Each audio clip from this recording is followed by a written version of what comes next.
Where do we find hope for our society that is caught up in an epidemic of narcissism and self-destructive behavior?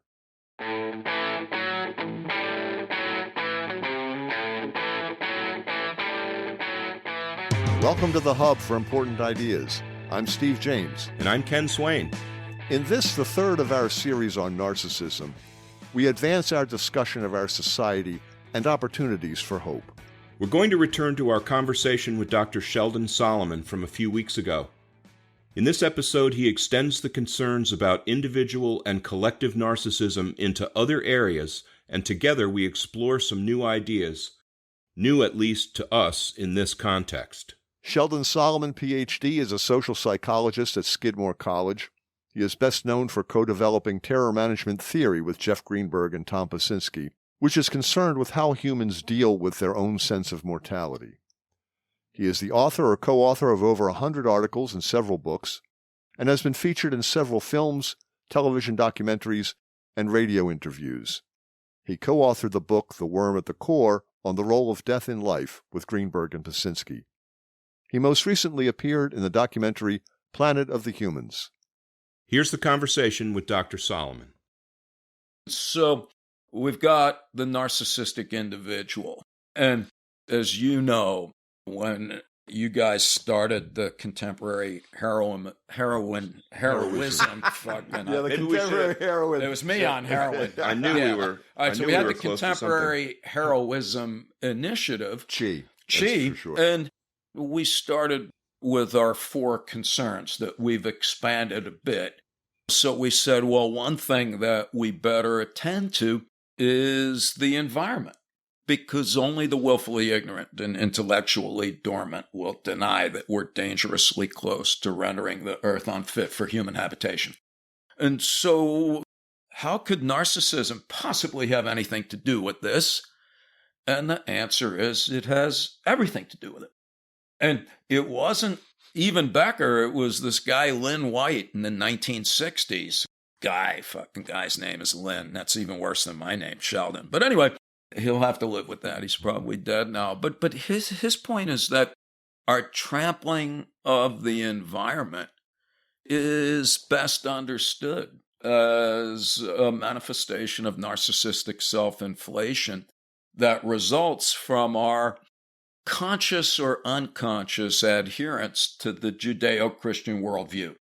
So he's like, well, everybody who exists now, we are the children of Genesis, where we can proclaim that we're secular humanists, but it doesn't matter. It's in our DNA that God created us in his image and gave us everything else. God creates the heavens and the earth and the fishes and the fowl and the cattle. And we have dominion over all that. Over all.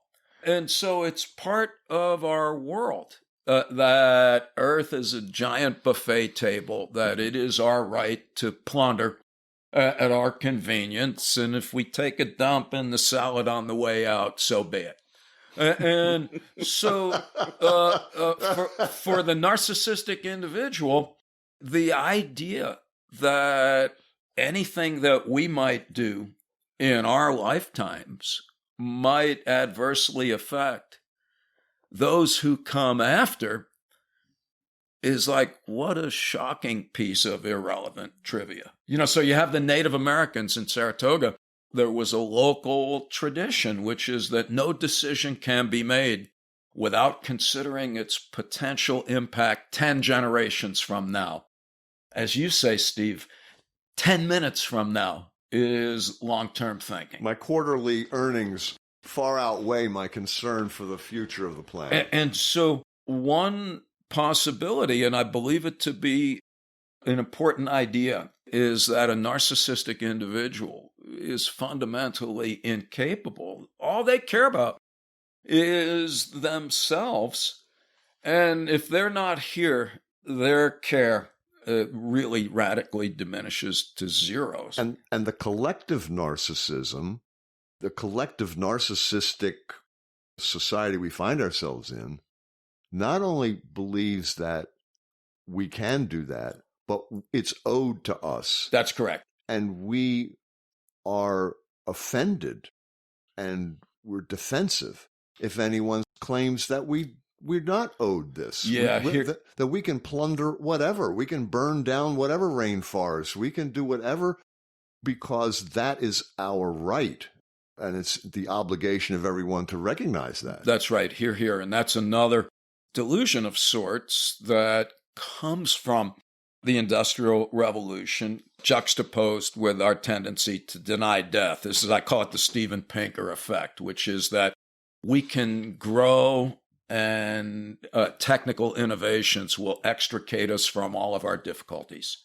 So the narcissistic person not only denies that nature is important, but is overly confident that the material efforts to control it will prevail.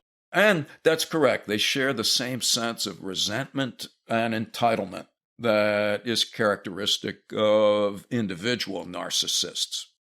So there's a sense in which, and Janice Dickinson, do you know her work? So she was a biologist at Cornell who wrote a paper called The People Paradox based on Becker and our stuff.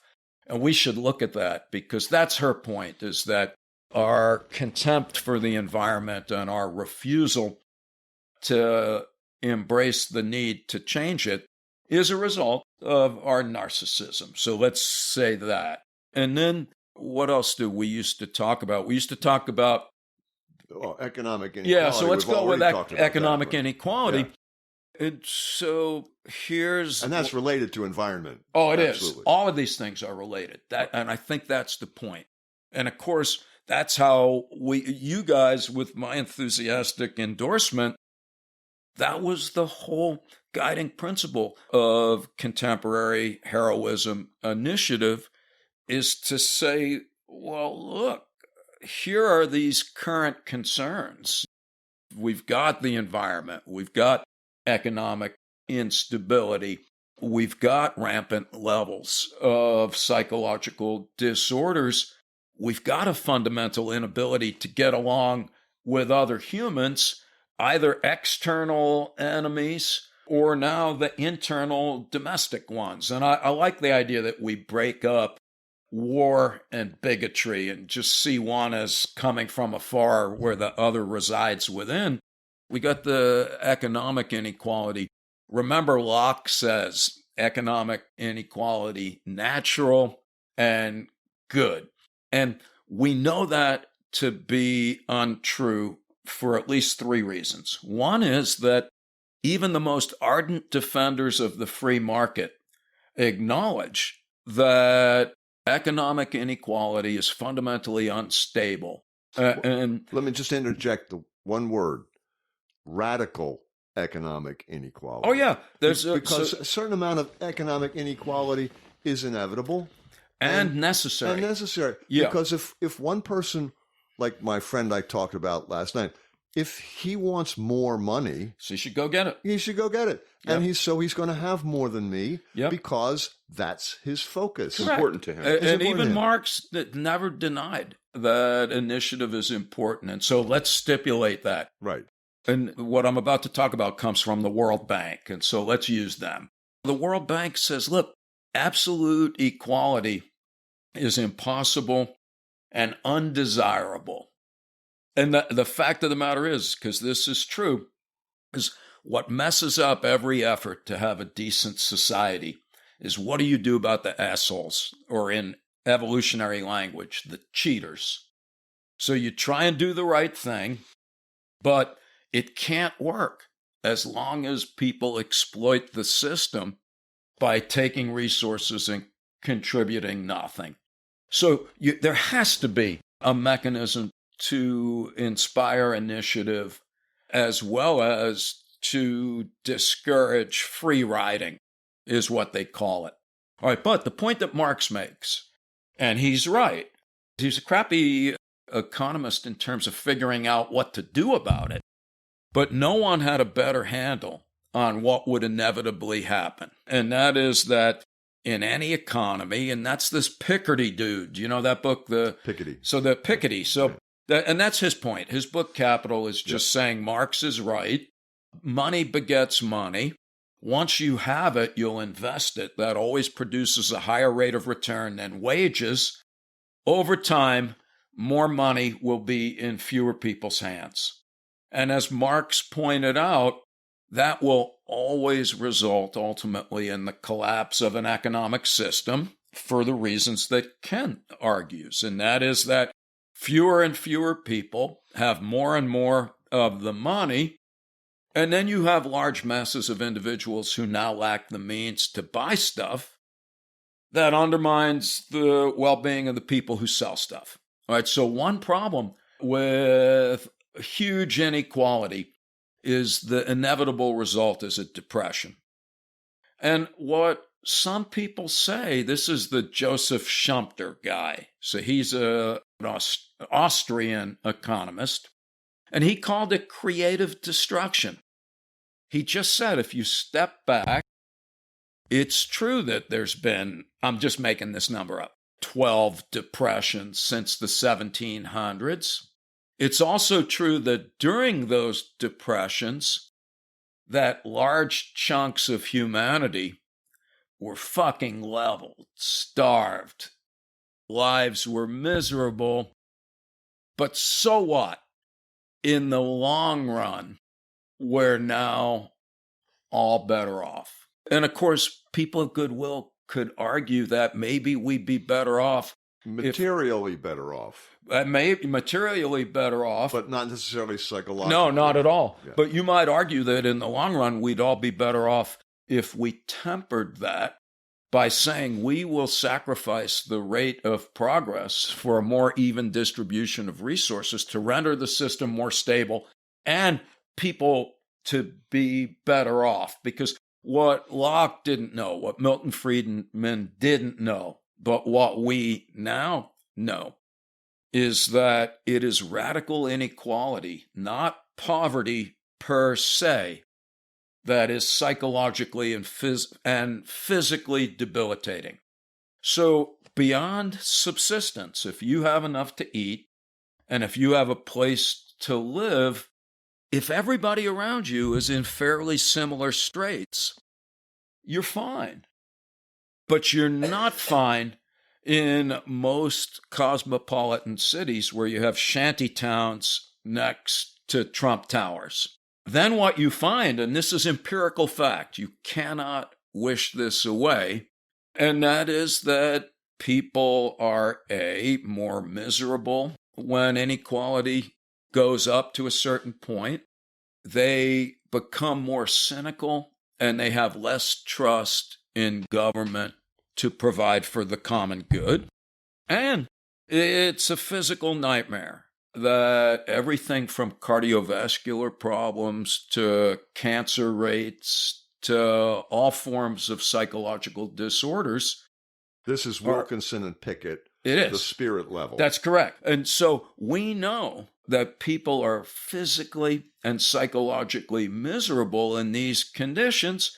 And we also know this is true as evidenced by the fact that Whitey is dying much earlier in the Midwest. The main point is that narcissism also perpetuates and magnifies inequality because it turns out that narcissists are more in support of hierarchically organized societies, which are by their nature unequal. They may not understand the level. They surely don't. They may not understand how radical the inequality has become. Yeah, but you need things to be radically unequal because remember, the narcissist is a legend in their minds who is not happy unless they're the best. And they want the opportunity to reach the top. There you of go. that. So there's got to be a pinnacle that you can strive for. And so here we have, once again, narcissism underlying and magnifying economic inequality.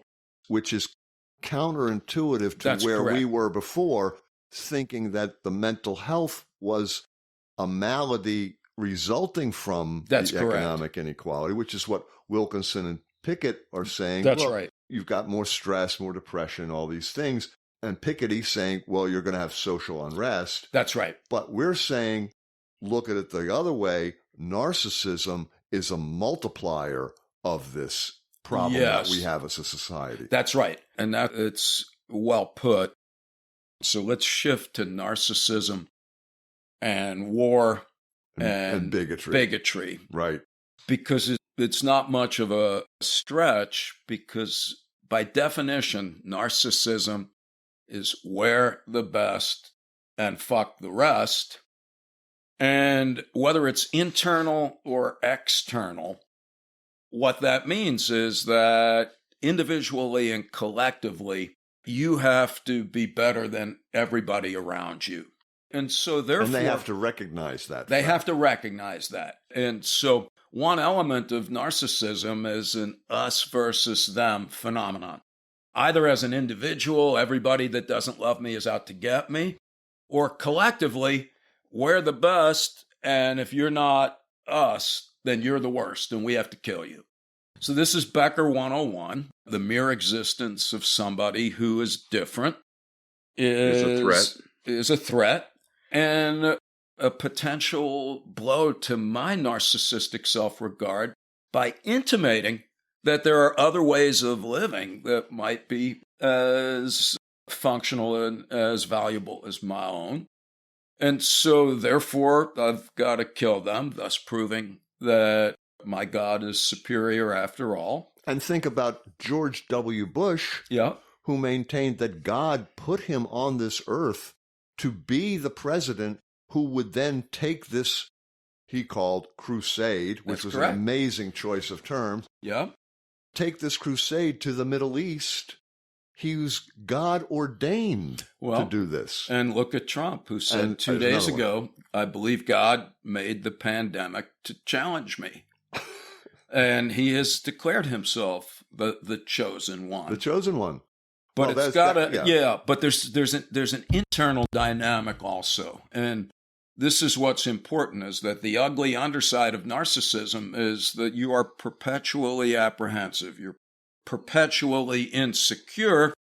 And there's always got to be some way to offload residual death anxiety, which is best done by projecting it on to a person or group that you designate as the all-encompassing repository of evil. And we've talked about this, and the most visible manifestation of that in our culture is racism. Right. And the fact of the matter is, and it's a long story, but we invented racism in order to justify the dehumanization of Black people, in order to avoid the unbearable cognitive dissonance that would otherwise arise in a country that purports to embrace the notion that everybody's created equal, when you can then in turn own people. And colonialism and imperialism. Absolutely. Same thing, but you can't have it both ways. So the only way to manage it is to denigrate and dehumanize the other. And in the case of slavery, that's why there were white and black and yellow. There were all kinds of slaves. But that was creating problems. And my understanding historically is we stuck to black ultimately for commercial reasons, but also for psychological ones. The visible distinction is black and white. It's clear and unambiguous, and fostered, therefore, an easy way, easy for white people, that is, to just say, to use a Dylan song, you're better than him, you've been born with white skin, he explained. And one of the things that we cannot appreciate what's happening now in the United States without recognizing that we are a white country based on white power, where whiteness has never been a secure attribute because it's fake and we know it. And whiteness has always been defined as not black. At this point, in the interest of saving time, we transition to the next topic. So we've been talking about narcissism and its prevalence in our modern world.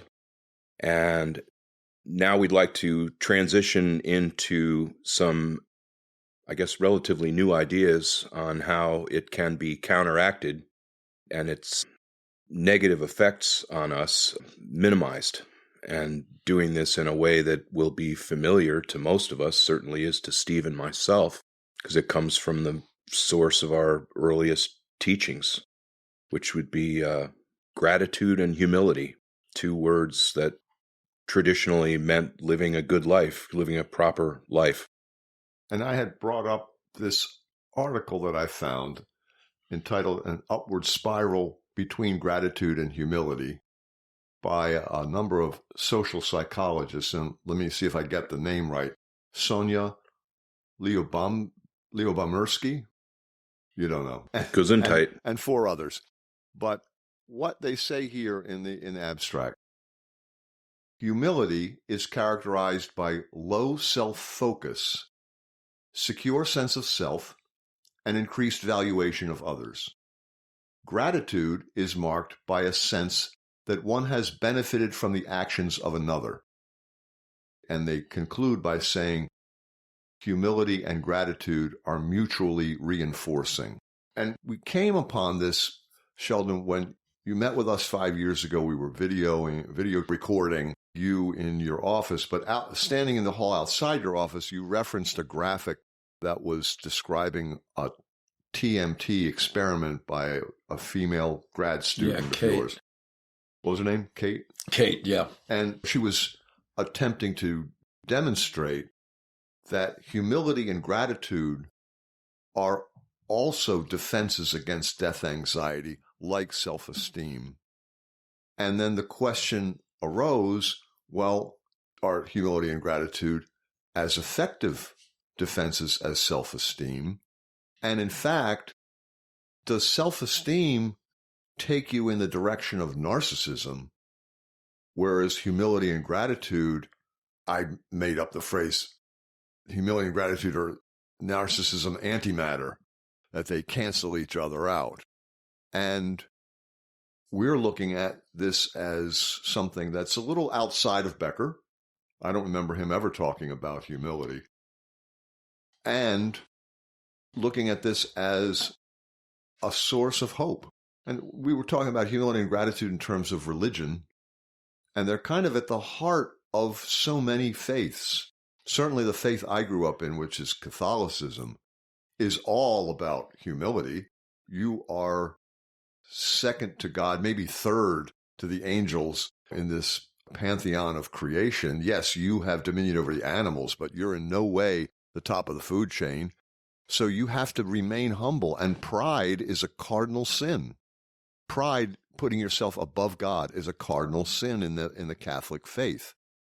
And gratitude, it's about not just being grateful for the Christmas gift you got, but being grateful for your life, your God-given existence.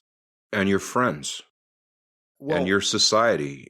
Gratitude and just the state of being. Yeah. Yeah, your friends, your family, all grateful to your mother, all of those things.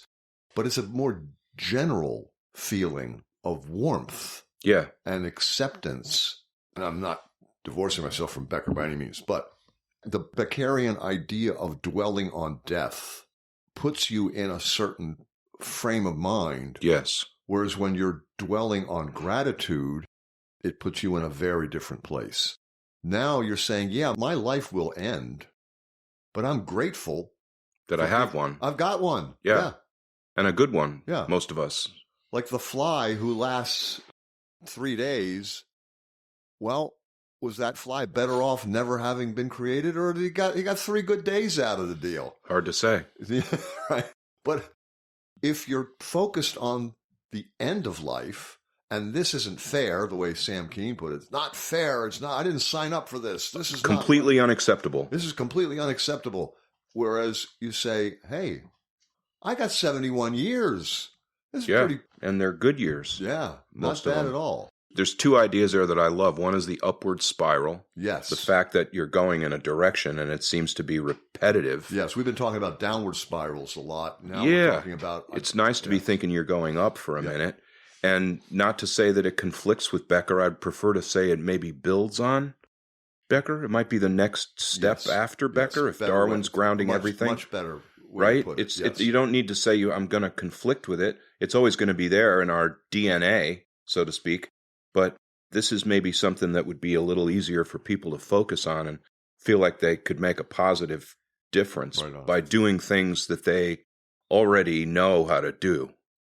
So let's ask our mentor, Sheldon, here. Does any of that make sense? How do humility and gratitude relate to narcissism?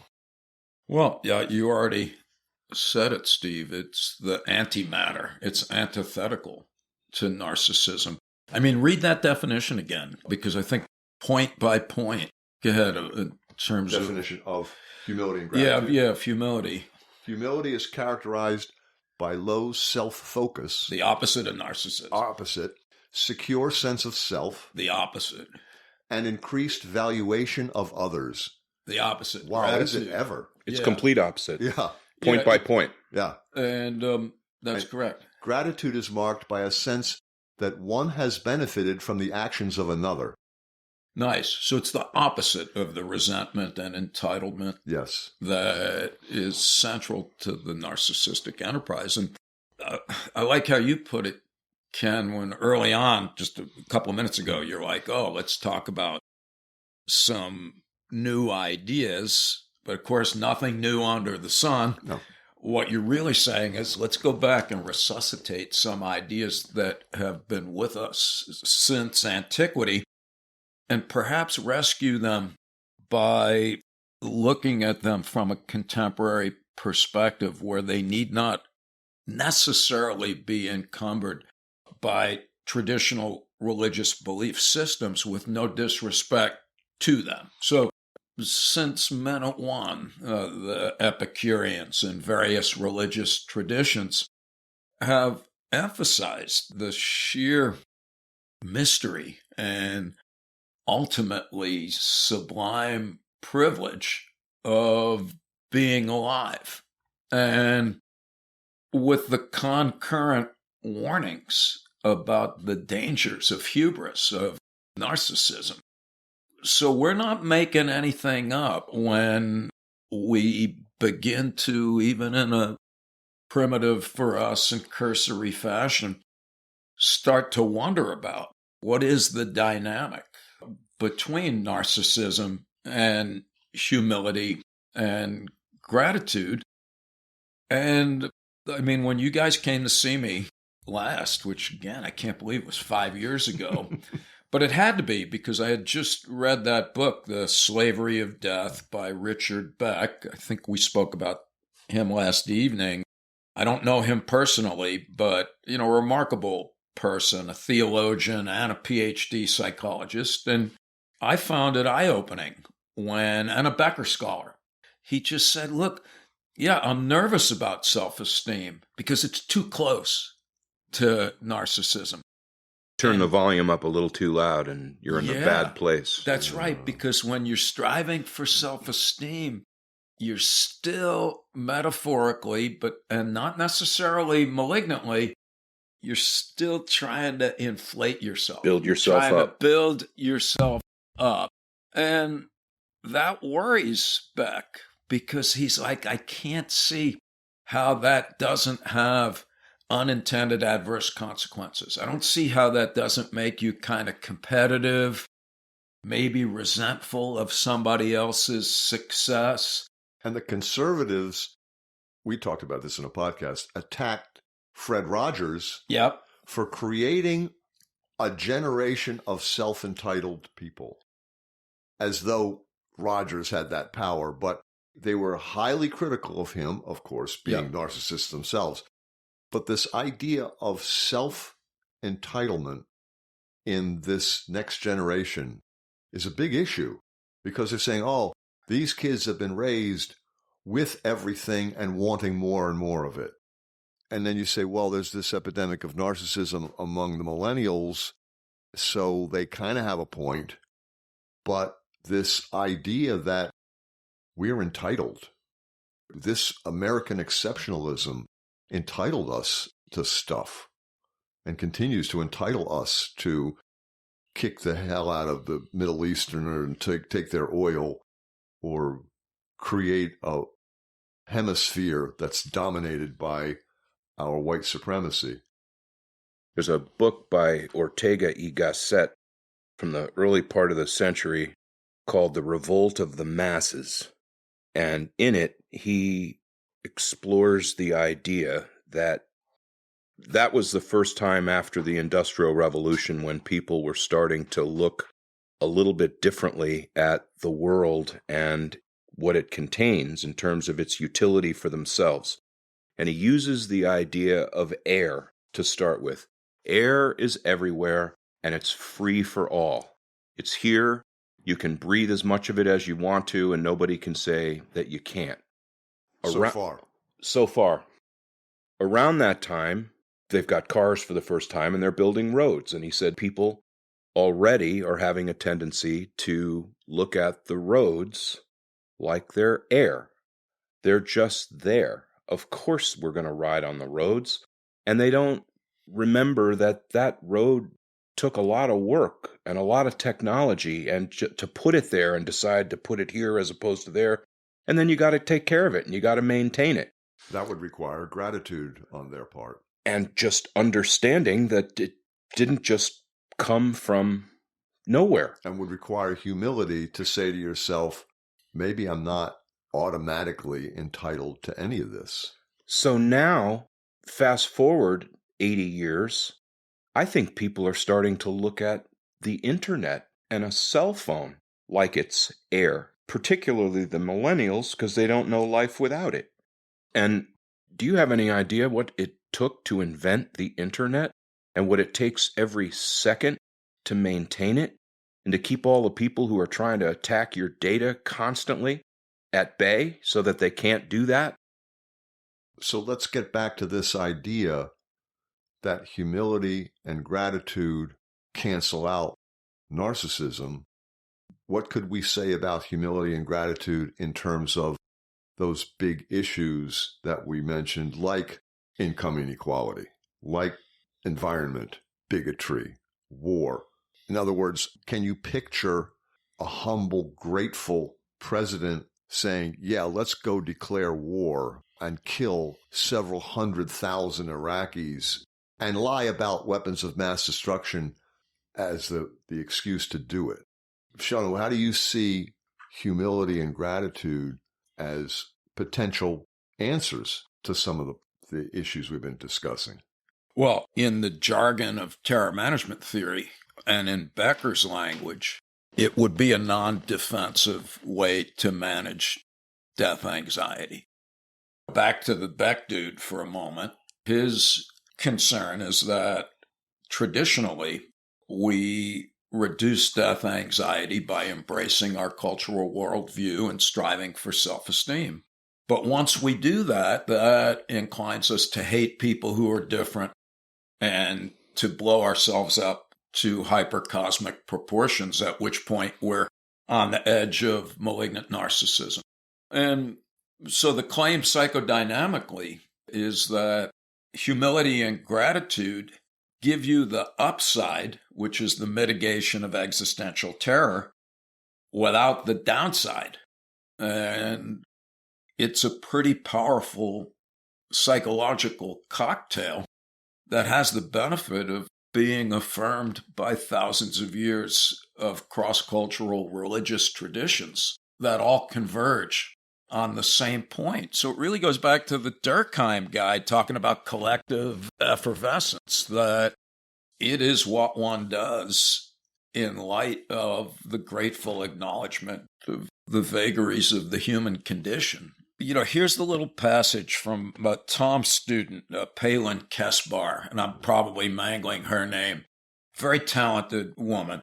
So here's her description of a humble person. And I like it because it maps on to what you were saying, Steve. So she writes, a humble person is first and foremost capable of tolerating an honest look at the self and non-defensively accepting weaknesses alongside strengths. This does not represent a sense of inferiority or self-denigration, but rather lack of self-aggrandizing biases. The propensity for seeing the self in true perspective is typically accompanied by awareness of the self's smallness in the grand scheme of things. Humble people tend to be more sensitive and feel more connected to forces larger than themselves. Finally, and relatedly, those who stand in humility exhibit a remarkable lack of self-focus. They are easily able to take themselves out of the middle of the picture and direct attention towards the greater world beyond. In seeing, honoring, and potentially contributing to something bigger than themselves, they transcend egotistical concerns and the attendant urge for defensive, self-serving maneuvers. So they've taken this whole thing about being connected to something larger than yourself, which in Becker's Freudian terms, transference. Exactly. And she's kind of turning that around and saying, yeah, but recognizing this larger than myself aspect of life, I'm humble in the face of it. That's correct. In other words, this is really a quite clever ketoing. It's usually, I'm blowing myself up to cosmic proportions in Ronk's way of thinking about things. I saw Art and Artist in one of the other rooms, and it's like, that's this idea that we make ourselves as large as the universe by identifying, like when we dice up the stars into parts of the human body, and when we see ourselves as God's emissaries, that fosters a reduction in existential anxieties, but it's a radical distortion of ourselves. Whereas the point about humility is it's actually a realistic recognition of what I've been calling right now radical insignificance. And I like that. Radical insignificance. But what we're saying is that, first of all, that happens to be true. Secondly, that takes all the pressure off. If I'm radically insignificant, then it doesn't matter much if I write a book today or walk the dog. Each of those things can be just as joyous and, frankly, just as ultimately productive a contribution to the life force as doing something that is worthy in a culturally constructed sense. And so I like this idea, so remember Michelle Obama's like, when everyone else goes low, we go high. What we're saying is everything in the West is based on growth. We got to get bigger and bigger and bigger.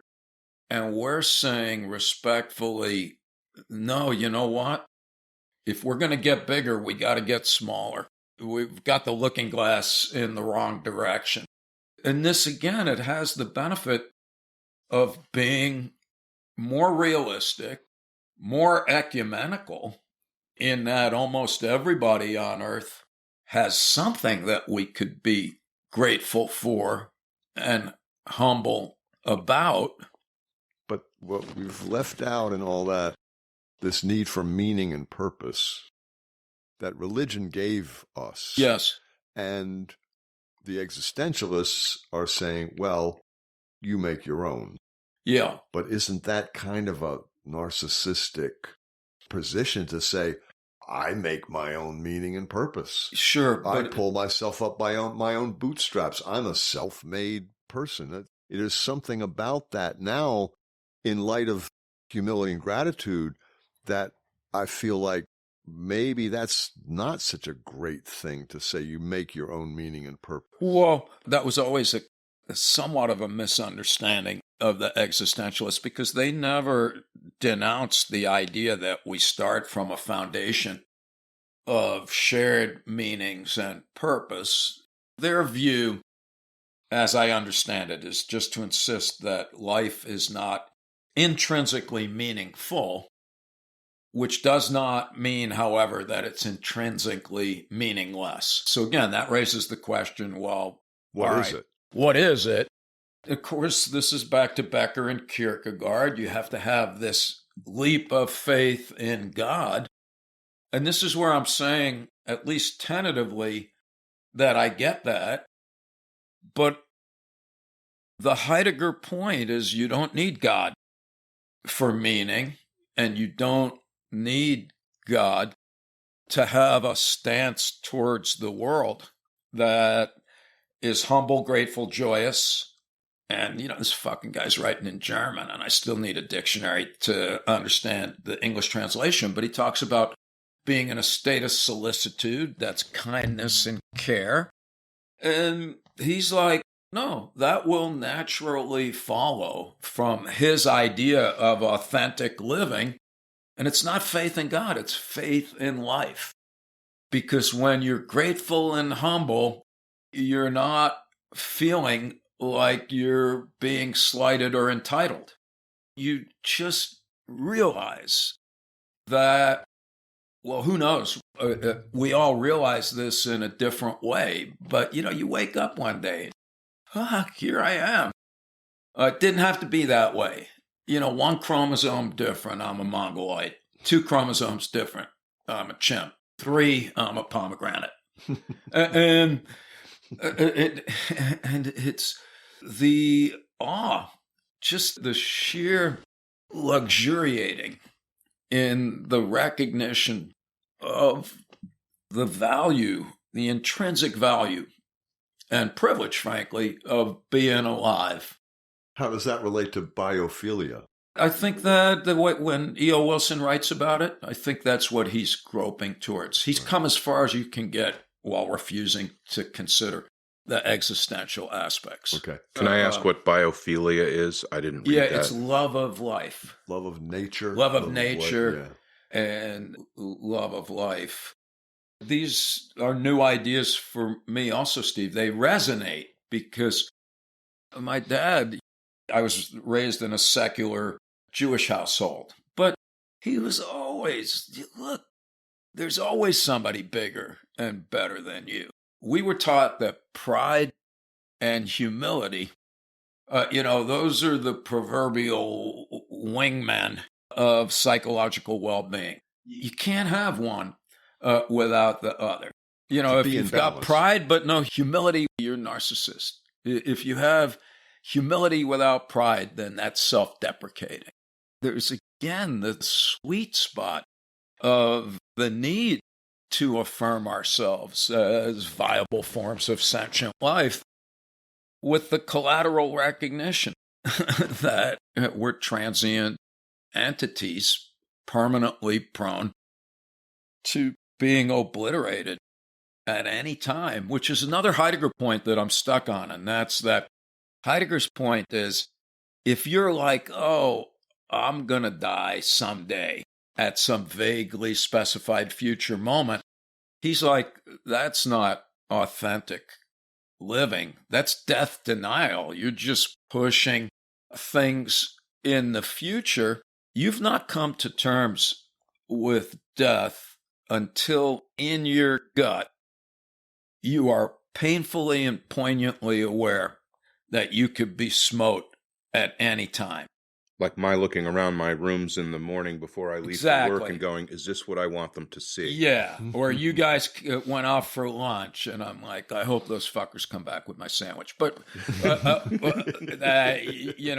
hope they come back alive. At all. Well, there's that. We can make something else. And so, and I don't know why I'm saying those things, except that I like Heidegger's point, which is that when you see it that way, when you're like, not only am I gonna die, but it's always potentially imminent.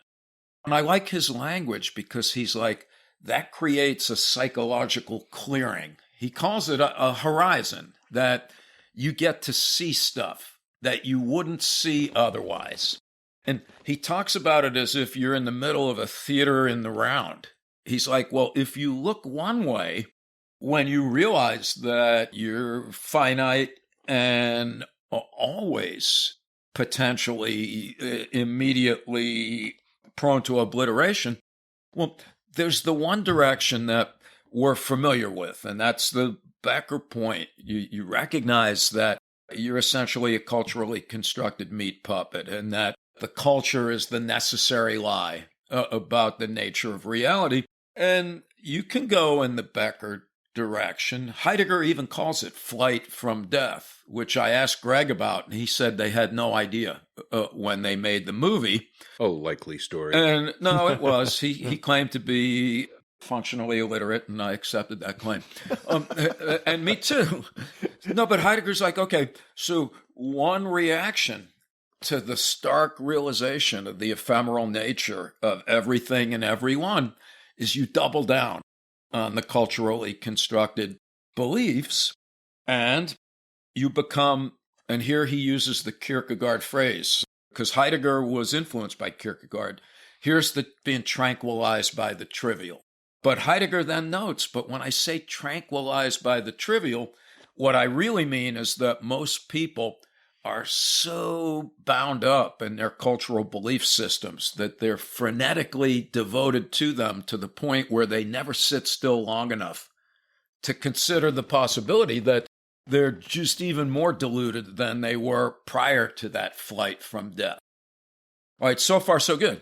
But then Heidegger, and I love this, he says, yeah, but that's not the only way. And he calls it the turning. And so now it's like, okay, it's the same situation. You're still coming to terms with all what's essentially death anxiety. But rather than going with the leap of faith thing, what Heidegger does is to say, okay, you realize that you really are a quite arbitrary accident. And you could have been born in a completely different time and place.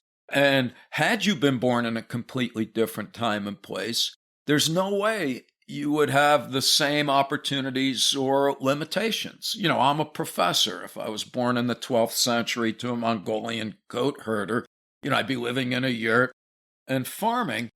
But Heidegger's point is that there's no way to shrug off our socializing experiences and our cultural background. There's no way we can do that, nor should we. You know, rather what he says is you realize either consciously or not that you have no choice but existentially speaking to make the best of your current circumstances by exercising the choices that you have within the confines, the limitations of your circumstances. And we, at this point in time, I wish Heidegger were alive to see this, but here we are being pummeled, punished by nature. Yep. The pandemic is a result of human activity. Of course. Our infringement on the natural world, the wild animals that we did not used to come in contact with, are now bringing viruses into our population. Ebola, SARS, COVID. This is all part and parcel with the climate change. Yes, it is. But we're also affecting.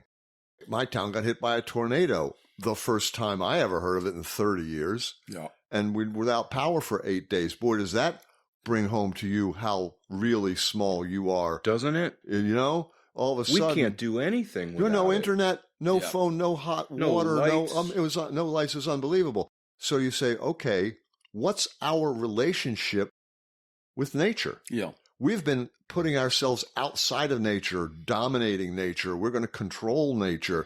We're going to dam up this river. We're going to knock down this mountain, and we're saying now, whoa. Nature's pushing back hard. Exactly. We have to come to grips with, number one, our humility in terms of the vastness and power of nature. Yes. And our gratitude to nature for the very sustenance that we have. Yes. And if we're not grateful to nature, nature has a way of getting even. Not consciously, but certainly the natural response is not very pleasant. So here we are, we're thinking about humility in terms of the individual, which is important, but also in terms of the group, because we were talking earlier about collective narcissism. Perhaps there's such a thing as collective humility. Yeah. Collective gratitude. A people that lives by humility and gratitude in its response to the world around it. Yeah. And says, well, Yeah, we'll defend ourselves if we have to, but we're not about hegemony. We're not about control. Imperialism. Yeah. We're not about colonialism, imperialism. We're not about dominating 1.5 billion Muslims, which is insane and impossible to do, but we're still trying to do it. We are a humble, grateful people who want to share the planet with other humble, grateful people. Yes, and this is a manifestation of strength. Yes. Not a concession. All we're doing is now thinking about where are we and what next. And I see no viable what next that doesn't include a focus on gratitude and humility. And I say that in part because the other way is unsustainable. We've gone as far as we can with self-esteem. Yeah, because it's still based on unlimited growth. It's still ultimately, it's unsustainable. And it's individual focused. Yeah. So this idea of self-actuation, self-determination, self-made, it's the Kazasui project it's autistic. Of the child. Yeah. But the adult should be way beyond that. But we're mired in that as a culture. We're talking about the whole bootstrap myth again. It's nonsense. Yeah. Well, that's right. First of all, it's nonsense. Yeah. And secondly, the net result is the tourist crossing 42nd Street with the fucking selfie stick. Yes. I mean, everybody's... Yeah, right. What an image. What an image. It is. It's amazing, isn't it? You get all this technology, and what are you doing with it? You're taking pictures of yourself. Yeah. To show your friends and watch yourself and look at me. Yeah. That's look at me. That's nuts. Yeah. So to me, that sums it up, is that we have gotten to the point where a genuine human experience requires a self-referential recursive process that is ultimately posted in a virtual, thus in principle, permanent form. It's the ultimate form of self-glorification in the service of death denial. Yeah. And an incredible dead end. It's alienating. It detaches us from our connections to others. It maintains a persistent state of self-focus when, in fact, the evidence suggests that our well-being depends on self-focus being an occasional state, necessary, but necessary as a state that we use from time to time. Just like you bring your car in to be tuned up, but you don't leave it in the shop every day. So I'm enamored with this idea. And what I'd like to do, and you guys would like this, but we should all get acquainted with what Kenneth is doing. Yeah. Because I pissed away 2 years on Heidegger just to piss away another year on Silvia Benso. And this is the Italian philosopher that is a combination of Heidegger and Levinas. So basically, Levinas is a dead French philosopher, and he's kind of like a Martin Buber type. Everything's relational to Levinas. And so the point that Silvia Benso makes that I think works well for us, and I'd like to try to integrate, is her view after thinking about things through the Heidegger and Levinas lens is that she would like to get to a point where people basically, her word for it is tenderness or kindness. I saw a whole lot of signs, by the way, that said, be kind. On the way in here, in my town. And I love that. So them. That's the antidote to Trump signs and Blue Lives Matter. Yeah. Why can't we all sign on to that? But her idea is that, and it's basically, if you're humble and grateful, then you're going to be kind and compassionate. You're going to have a more tender view of life that in turn, at its best, she uses, her word is festive. That when we look at ancient rituals, that they're marked by festivity, but not in the frivolous, I'm going to get wasted and puke in the sink, as the ultimate celebration of life. You see that in South America, You do. and Central America. There's music, and there's just a feeling of celebration and being relaxed. That's and right. Even on Good Friday, which has this solemn flavor, but still, the whole town turns out. We saw this in Mexico. It was remarkable.